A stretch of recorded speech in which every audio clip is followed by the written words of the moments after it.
목사가 맨날 드라마 얘기만 해서 죄송한데요. 킹더랜드라는 제목의 드라마가 있습니다. 굳이 한국어로 번역하자면 왕의 땅 이 정도 될 것 같아요. 보신 분들 있을 겁니다. 그럼 이 드라마의 주인공이 혹시 누군지 아십니까? 이 드라마의 주인공은 캐릭터상으로는 구원이라는 이름을 가진 인턴 사원이에요. 그냥 인턴 사원이 아닙니다.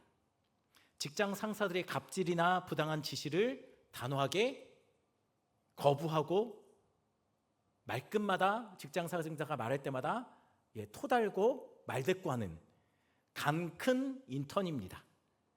뿐만 아니라 상사들이 아무리 갈궈도 별 타격을 받지 않는 개념 없는 인턴이기도 합니다. 아니 그런데 인턴이면 직장 상사들한테 잘 보여야 되는 거 아닌가요? 그래야지 정직원 되죠. 아니요. 이 구원이라는 인턴 사원은 별로 정직원이 되는데 목숨을 걸지 않아요. 아니 인턴은 원래 정직원 되기 위해서 열심히 해야 되는 거 아닌가요? 네, 그렇죠. 그런데 구원이라는 직원은 다릅니다. 왜일까요? 사실 구원이라는 이 사람은 그가 현재 다니고 있는 회사 킹그룹의 후계자거든요. 이게 어떻게 된 거냐면 자신이 물려받을 회사에 아버지가 억지로 가기 싫은데 인턴으로 꽂아넣은 거예요. 회장 아들이라고요. 그러니까 인턴으로 잘려봤자 그냥 재벌 2세 하면 돼요. 잘리는 게 겁나지 않아요. 그러니 겁없이 막 상사들에게 대들고 할 말 다 하는 거죠. 근데 반대로 정직원이 되는 것에 목숨 건 인턴도 있습니다. 바로 구원과 인턴 동기로 들어간 노상식이라는 인물이에요. 이름 딱 들어보니까 감이 오죠?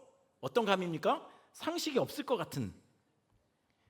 네, 노상식이라는 인물은 이름처럼 늘 회사에서 핀잔 먹고 사고 치는 캐릭터입니다. 그럼에도 늘 하나뿐인 개념 없는 동기라고 구원을 막 옆에서 돌봐주고 가르쳐주고 편대주고 그래요. 근데 이 노상식이 어느 날 직장 상사가 시킨 그대로 고장난 복사기를 고치다가 직장 상사가 그럴 때는 토너를 막 이렇게 흔들래요. 그래서 흔들다가 일이 터졌어요. 어떤 일이 터졌을까요? 토너가 터지는 일이 터졌어요. 이 정도면 저에 대해서 적응할 법도 한데 적응을 여전히 못 하시는 거네요. 그 장면 잠깐 영상으로 보겠습니다. 지워! 네, 지우겠습니다. 네가 왜 죄송해? 잘못한 거 없잖아. 내가 다 잘못했지. 내가 다 잘못했는데. 뭘 잘못해? 야, 너 지금 뭐라고 그랬니? 노상식 인턴 잘못이 아니라고 했습니다. 왜? 아니 시키는 대로만 하라고 해서 지시를 따른 것뿐인데 결과가 잘못됐으면 시킨 사람 잘못 아닌가요? 원인은 따지지 않고 아랫사람만 잡는 건 옳지 않다고 생각합니다. 그리고 무엇보다 가장 큰 잘못은 이 복사기 제때 교체 안 해준 회사 아닌가요? 인턴 주제에 네가 지금 어디 회사를 들먹여? 아무리 주제도 안 되는 인턴이지만 잘못은 압니다. 니들 이거 싹 다 치우고 꺼져. 그리고 내일 아침부터 출근하지 마. 안 되면 출근을 해야 되는데. 네, 그렇죠. 그런 움직이지 마. 어디가? 치우라면서요. 이거. 네, 전데요. 여기 영업지원팀에 청소하시는 분들 좀 보내주세요. 네. 그리고 복사기도 새 걸로 하나만 바꿔주시고요. 네. 보내주신답니다. 아, 누가? 최 이사님이요. 우리 회사에서 최 이사님은 회장님 비서실에 그 최 이사님밖에 안 계시는데. 예. 그 실례지만 뉘신지. 인턴 사원 구원입니다. 우리 그룹 구일은 회장님. 예. 아이고, 그럼 저는 시키신 대로 내일부터 출근하지 않겠습니다. 죄송합니다. 잘못했습니다. 아이고 아닙니다. 인턴인데 시키는 대로만 해야죠. 드라마 좋아하시죠? 제 설교보다 더 집중하시는 것 같아서. 여러분, 사고를 쳤으면서 왜 구원은 직장 상사들 앞에서 안 쪼나요? 회장님 아들이니까요. 잘려봐야, 인터넷에서 잘리면 뭡니까? 재벌 2세 되는 거예요. 그러니 뭐가 겁납니까? 할 말 다 하는 거죠. 여러분, 기억하셔야 합니다. 우리가 회사에서 잘리고 우리가 하는 일이 실패하고 뭐 그래봤자 우린 뭡니까? 하나님 자녀들이에요. 그러니 기죽지 말라는 거예요. 이걸 또 그렇게 갖다 붙이네. 게다가 회사를 잘리면서 이 영상 뒷부분이 있는데요, 이 뒷부분이 뭐였냐면, 회사 잘리면서 구원이 나가요. 나가면서 갑자기 뒤돌아보면서 노상식에게 그래요. 뭐 하냐고. 나 따라올래? 나 따라오면 너 바로 정직원. 그래서 따라가요. 정직원 돼요. 여러분, 그러면 구원과 노상식을 자른 부장은 어떻게 됐을까요? 몰라요. 어떻게 됐겠죠. 잘릴 것 같은 불안함은 있어요. 여러분, 왜입니까? 왜 겁이 없죠? 회장 아들이지만 그에게 인사권이 있는 것처럼 보여요. 오늘 본문에 킹더랜드, 하늘의 왕이 계시는 땅에서 온 하나님의 아들이 있어요. 누굽니까? 예수님이에요. 혹시 예수님의 이름의 뜻이 뭔지 아십니까? 여호와는 구원이시다. 그러니 하나님의 아들이 킹더랜드에서 구원이라는 이름으로 이 땅에 오신 거예요. 하여튼가 진짜 갖다 붙이기는 진짜. 마치 언제 잘려도 이상하지 않을 인턴처럼 언제 죽을지 모르는 평범한 인생의 모습으로 이 땅에 그분이 오신 거예요. 그런데 왕이신 예수님께 지난주 유대인들은 어떻게 했습니까? 5장 16절입니다. 같이 읽겠습니다. 그러므로 안식일에 이러한 일을 행하신다 하여 유대인들이 예수를 박해하게 된지라. 유대인들이 예수님을 어떻게 했다고요? 안식일에 병자를 고쳤다고 예수님을 박해하기 시작했대요. 아니, 왜요? 안식일에 병자를 고치면 안 되나요? 고작 그걸 가지고 지금 박해까지 할 일입니까? 그러니 이 말도 안 되는 일 갖고 박해를 하는 유대인들이 딱 이거 아닙니까? 이게 뭐죠? 별꼴이잖아요. 유대인들 참 별꼴 아닙니까? 그쵸? 저희에 대해서 적응하셨잖아요. 뭐 이 정도 갖고 뭐. 여러분, 정말 안식일이 아무것도 안 하는 날이 안식일입니까? 그러면 아무것도 안 하면 안식이 주어집니까? 아니요. 여러분 요즘은요, 백수도 과로사 하는 시대라고 하지 않습니까? 아무것도 안 한다고 안식이 주어지는 게 아니라는 겁니다. 그럼 안식은 언제 주어질까요? 누가 그러더라고요. 잠은 천국 가서 실컷 자라고. 이 말이 무슨 말입니까? 이 땅에선 진정한 안식이 없다는 거예요. 아니, 이 땅에서 안식이 없다는 말은 그럼 무슨 말입니까? 이 땅에서 안식은 죄로 인해서 깨어졌거든요. 아담과 하와가 범죄하자 하나님은 그들에게 안식을 깨서 주셨어요. 안식이 없는 땅에 던지셨어요. 그러니 진정한 안식은요, 죄의 저주가 끊어질 때 온전히 회복됩니다. 그럼 어떻게 해야 죄의 저주가 끊어질까요? 예수 만나야 죄의 저주가 끊어집니다. 진정한 안식은 예수 만날 때 시작되는 거예요. 그래서 예수님이 이렇게 말씀하신 거예요. 수고하고 무거운 짐진 자들아 다 내게로 오라. 내가 너희를 쉬게 하리라. 여러분, 이거 알려주시려고 예수님이 굳이 욕먹을 거 알면서 38년 된 병자를 안식일에 고친 거예요. 진정한 안식은 날짜상 안식이 아니라 안식이 주어지는 것이 진정한 안식이잖아요. 그래서 병이 고쳐지자 성경이 뭐라고 합니까? 그날이 안식이었다고 그래요. 이 말은 날짜상 안식일 뿐만 아니라 실제로 38년간 수많은 안식일을 그가 경험했지만 그에게 진짜 안식일이 그에게 주어지기 시작했다는 것을 의미한다는 거예요. 여러분, 그런데 38년간 안식일을 경험해보지 못했던 병자가 진정한 안식일, 그 안식일을 회복하게 되자 유대인들이 예수님에게 뭐라고 합니까? 아니, 어떻게 안식일을 해? 미쳤냐? 어떻게 안식일에 이런 일을 할 수 있냐? 라고 따져요. 그래서 예수님 뭐라고 합니까? 아니, 내 아버지께서 일하시니까 나도 일하지. 그게 뭐가 문제냐? 예수님은 되물어요. 그러자 그 말을 듣고 유대인들이 어떻게 반응합니까? 뭐? 아버지? 아니, 지금 하나님을 아버지라고 불렀어? 야, 이거 신성모독인데 그 다음부터는 이제는 그냥 박해 정도가 아니에요. 예수님을 죽이려고 해요. 이런 상황 속에서 오늘 본문이 이어지는 겁니다. 오늘 본문은 이렇게 시작되죠. 19절입니다. 19절 같이 있습니다. 그러므로 예수께서 그들에게 이르시되 내가 진실로 진실로 너희에게 이르노니 아들이 아버지께서 하시는 일을 보지 않고는 아무것도 스스로 할 수 없나니 아버지께서 행하시는 그것을 아들도 그와 같이 행하느니라. 병자를 안식일에 고친 것을 가지고 자기를 죽이려고 하는 유대인들을 향해서 예수님이 뭐라고 하시냐면요, 아니 내가 병자를 고친 것을 내 마음대로 한 건 줄 아냐?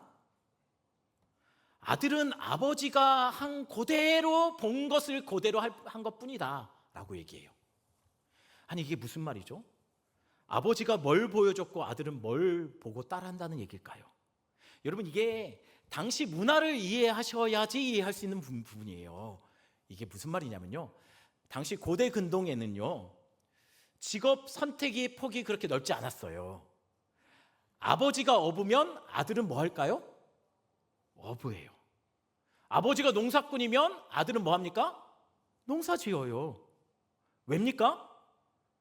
기술을 어디서 배우거나 뭐 학원이 있는 것도 아니고 그냥 늘상 보던 대로 그냥 난 당연히 아버지가 농부면 나도 농부구나 라고 생각하며 살았다는 거예요. 아버지가 그렇게 아들이 어느 정도 크면 그냥 데리고 같이 일을 했거든요.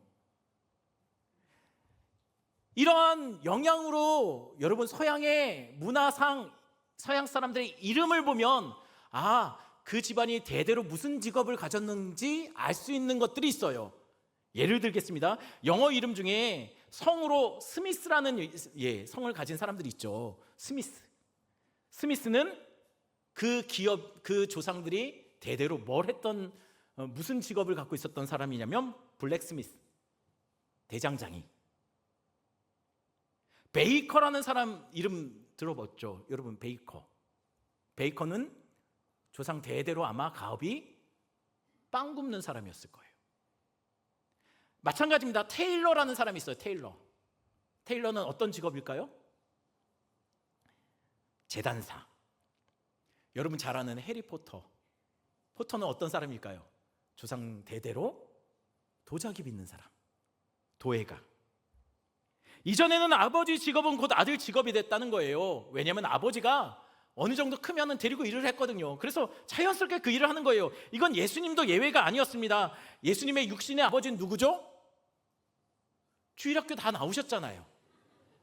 주일학교 안 나오셨나요? 여러분, 요셉의 직업은 뭐죠? 그럼 예수님의 직업은 뭐였을까요? 목수죠. 물론 목수 안 하면 하나님의 아들이죠. 여러분, 그렇다면 요셉도 분명 아들 어느 정도 예수님이 좀 장성해서 좀 힘이 생기기 시작했을 때부터 자연스럽게 목수 일을 가르쳤을 거예요. 망치 잡는 법부터 대패 나무를 다루는 법, 이런 거 하나하나까지도 세세하게 직접 시범 보이면서 가르쳤을 거라는 거예요. 그러면 아들은 아버지가 본 그대로 따라했어요.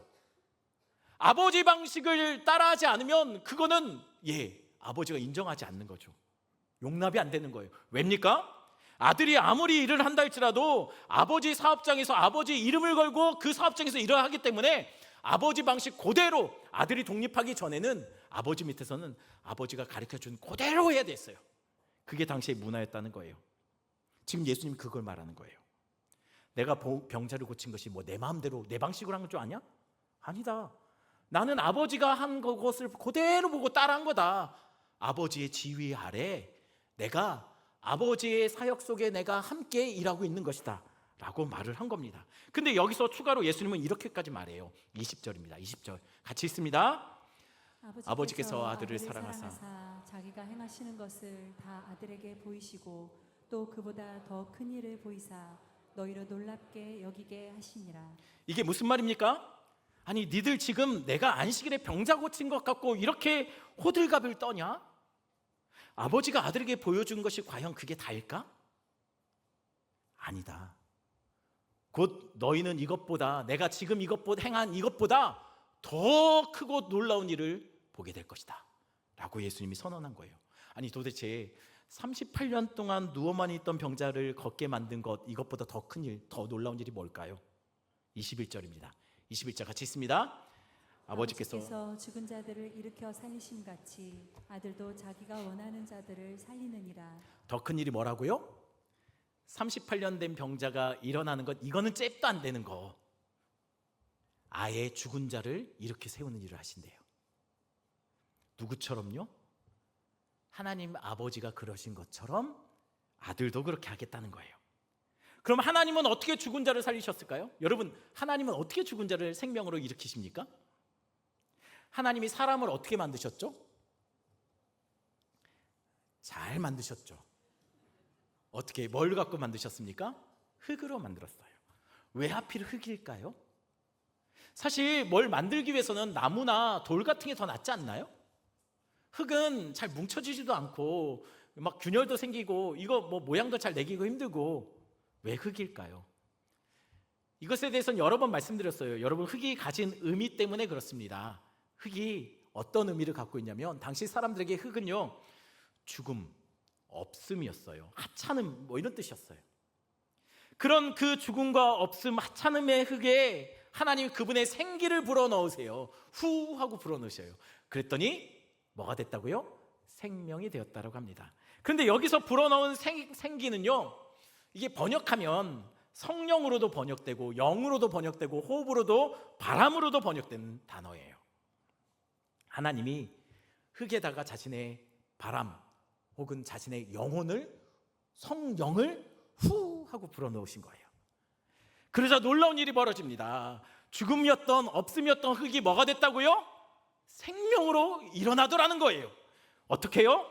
그분의 영, 그분의 임재를 불어넣자 생명으로 일어난 거예요. 그럼 예수님은 어떻게 죽은 자를 살릴까요?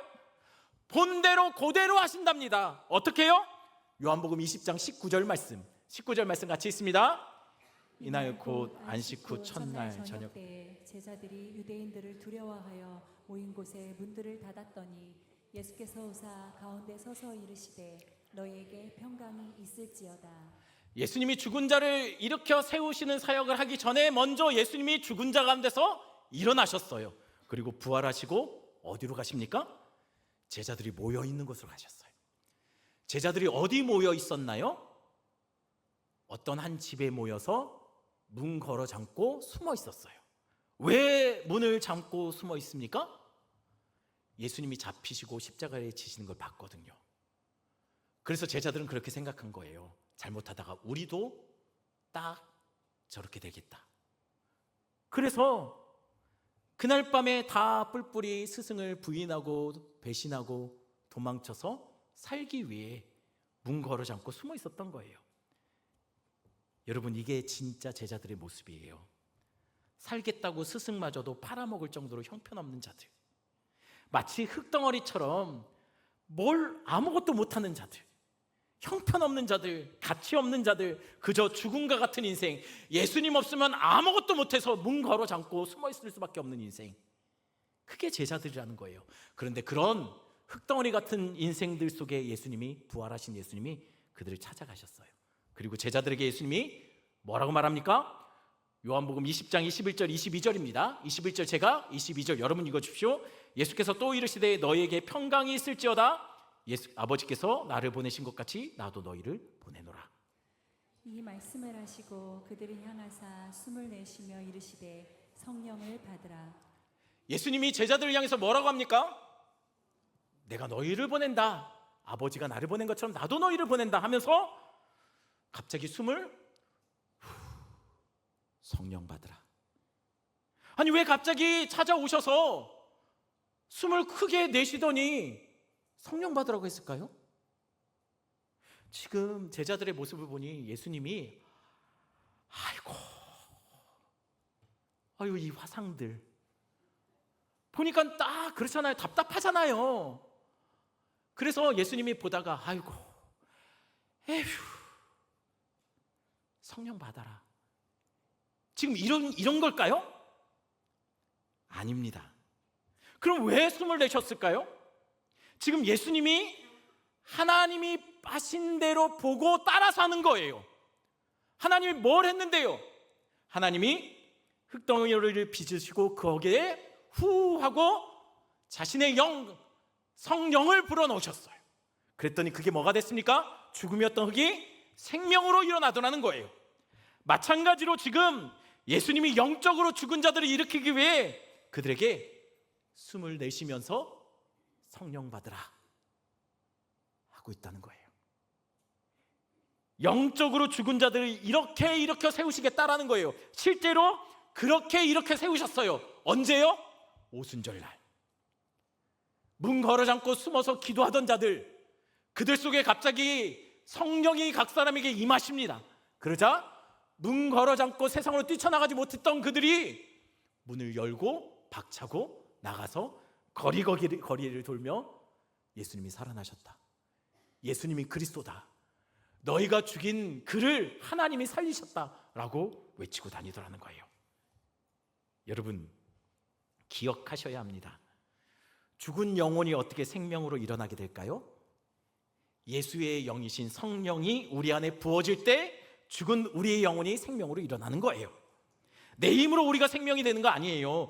죽음은 생명을 만들지 못합니다. 흙은 아무것도 할 수 없는 존재가 흙이에요. 우리가 그렇다는 거예요. 그러니 생명의 성령이 각 사람에게 부어질 때 죽은 우리가 살게 되는 거예요. 어떻게 해요? 고린도전서 12장 3절 하반절 말씀 같이 읽겠습니다.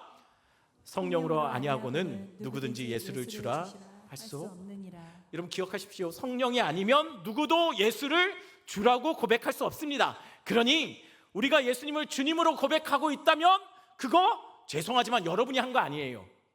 우리는 그렇게 못합니다. 그러면 예수님이 주님이 되신 것을 어떻게 우리가 깨달았을까요? 성령님이 우리 안에서 그 고백을 하게 만드신 거예요. 그러니 우리가 구원받은 것은 전적으로 우리의 어떠함에 달려있지 않습니다. 우리의 어떠함에 상관없이 우리 안에 성령님이 우리로 하여금 구원받을 만한 믿음의 고백을 하게 만들어가는 거예요. 내가 한 거 아니에요. 성령님이 하신 거라는 거예요. 그러니 누구도 하나님 앞에 나의 의를 자랑할 수가 없어요. 내 구원받음을 자랑할 수 없습니다. 왜냐면 우리의 공로가 아니기 때문이에요. 구원은 잘 들으셔야 됩니다. 오직 성부 하나님께서 우리를 구원하실 계획을 세우셨어요. 그 계획대로 성자 하나님이 이 땅에 오셔서 십자가를 지심으로 그 구원의 계획을 이루셨어요. 그리고 성령 하나님께서 각 사람에게 이미 성자 하나님께서 이루신 그 구원을 각 사람에게 믿음으로 고백하게 하고 그 구원을 적용시키셨어요. 그러니 구원은 우리의 노력이 아닙니다.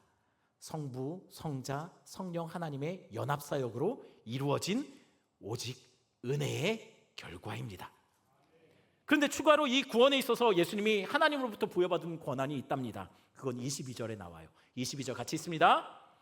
아버지께서 아무도 심판하지 아니하시고 심판을 다 아들에게 맡기셨으니. 최종 심판의 권한을 누구에게 주셨다고요?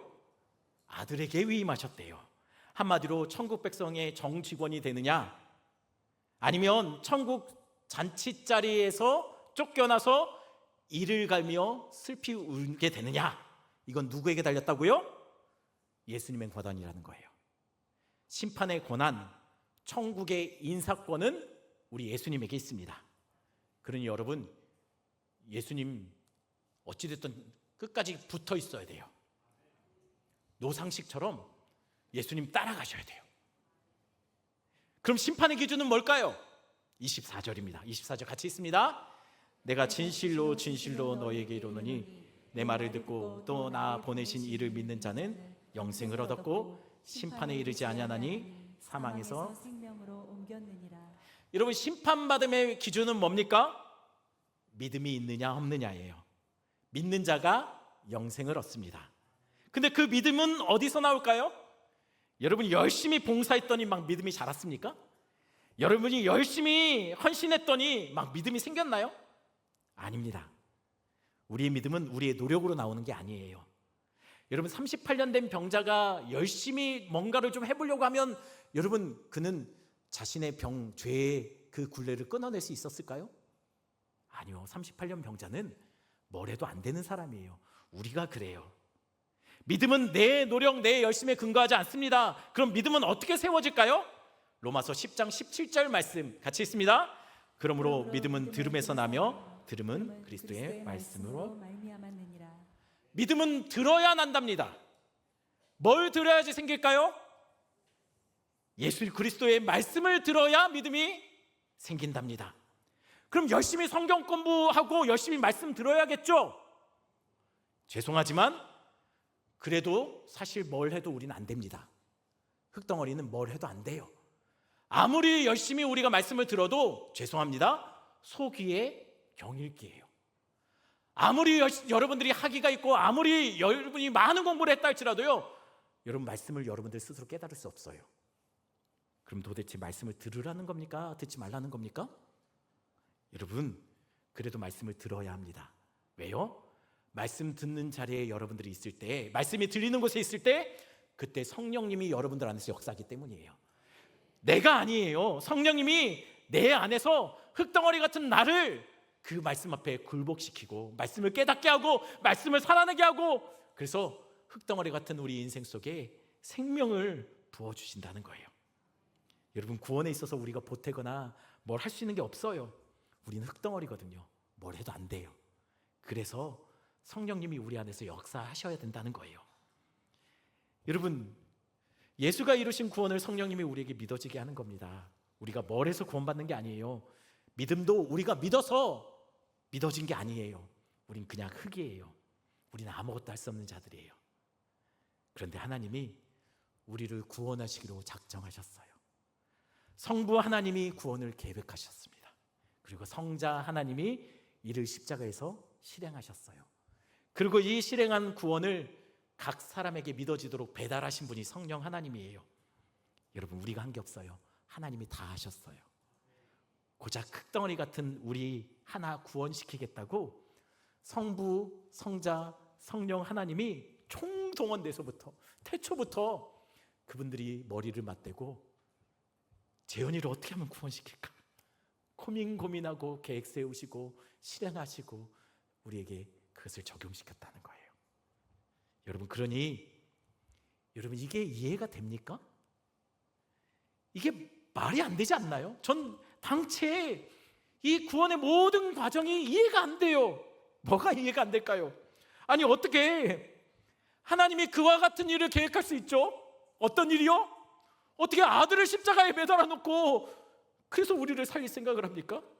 그냥 고작 흙덩어리인데. 아니, 그리고 이 말도 안 되는 계획을 하신 그 하나님의 계획에 어떻게 성자 하나님이 그것을 순종하죠?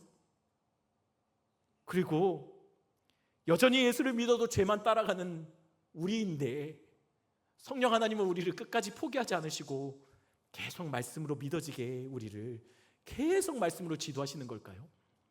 아니, 우리가 뭐라고 성부, 성자, 성령 하나님이 함께 우리를 구원의 자리로 초청하기 위해서 그렇게 고민하시고 그와 같은 계획을 세우시고 그와 같은 일을 하시느냐는 거예요. 저희 부부는요, 결혼하고 신혼방으로 얻은 집이 미아동에 있는 아주 오래된 일반 주택, 아파트가 아니고 일반 낡은 집, 거기서 신혼생활을 시작했습니다. 그래서요, 이 집이 여름이 되면요 굉장히 찜통이었어요. 너무너무 더웠어요. 그런데 그런 집에 한여름에 우리 첫째가 태어났어요. 그리고 첫째가 저희 집으로 들어왔죠. 이 찜통 더위에 이 아이를 키울 거 생각하니까 그때 당시 전도사가 무슨 돈이 있습니까? 그때 제 사례가 50만 원이었는데 에어컨이 없어요. 그래서 우리가 할 수 있는 거는요, 집안에 있는 창문이란 창문은 다 열어놓고 여름을 보냈어요. 하루는 아이를 방에다 재워놓고 안방에서 아내와 제가 같이 이렇게 얘기를 하고 있는데 방에서 분명히 잠이 들었는데 아이가 그냥 움직이는 소리가 들리는 거예요. 그래서 우리가 다시 재우려고 들어갔죠, 방에. 근데 어머나, 이게 무슨 일이죠? 아기 입술이요 도널드 덕이 돼 있어요. 튀어나와 있는 거예요. 그 모습을 보면서 이게 참 웃기잖아요. 되게 웃기는 일인데 웃기면서도 또 아내가 막 옆에서 아이고 이거 어떻게 하고 막 우는 거예요. 그때 마침 눈치 없는 모기가 제 앞을 윙 하고 지나가는 걸 제가 잡았어요. 예, 그날은 제가 잡기만 한 게 아니고 비볐어요. 그리고 손바닥을 펼쳤습니다. 그랬더니 모기가 피를 제 손바닥에 묻히고 죽어 있는 거예요. 그 모습을 보자 제가 어떻게 했을까요? 제가 순간 이성을 상실했어요. 그 찜통 더위에 온 집안에 있는 창문을 다 닫았어요. 그리고 F킬러를 거의 한 통을 다 그냥 다 뿌려버렸어요. 이제는 모기가 아니라 사람도 잡을 것 같아요. 아니, 제 딸의 입술을 문 녀석은 죽었는데 제가 그 가족 자자손손 다 멸문을 시켜버릴 생각으로 다 그날 그냥 완전히 다 뿌리고 있어요. 왜냐면 너무 화가 났거든요. 아니 어떻게 이렇게 이 아이를 어떻게 이 아이에게 어떻게 이런 피를. 그리고 그날 저녁에 제가 교회에 가서 기도를 했습니다. 기도를 하는데 갑자기 그런 생각이 드는 거예요. 우리 하나님 어떠셨을까? 우리 하나님 마음은 어떠셨을까? 나는 내 딸 그 피 한 방울 때문에 이렇게 힘든데 우리 하나님은 아들 심장 터뜨려서 우리 위해서 그 피를 다 쏟아내게 하셨을 때 우리 주님의 마음은 얼마나 아프셨을까? 난 이렇게 내 딸 피 한 방울에도 힘든데 우리 주님은 얼마나 그 마음이 아프셨을까?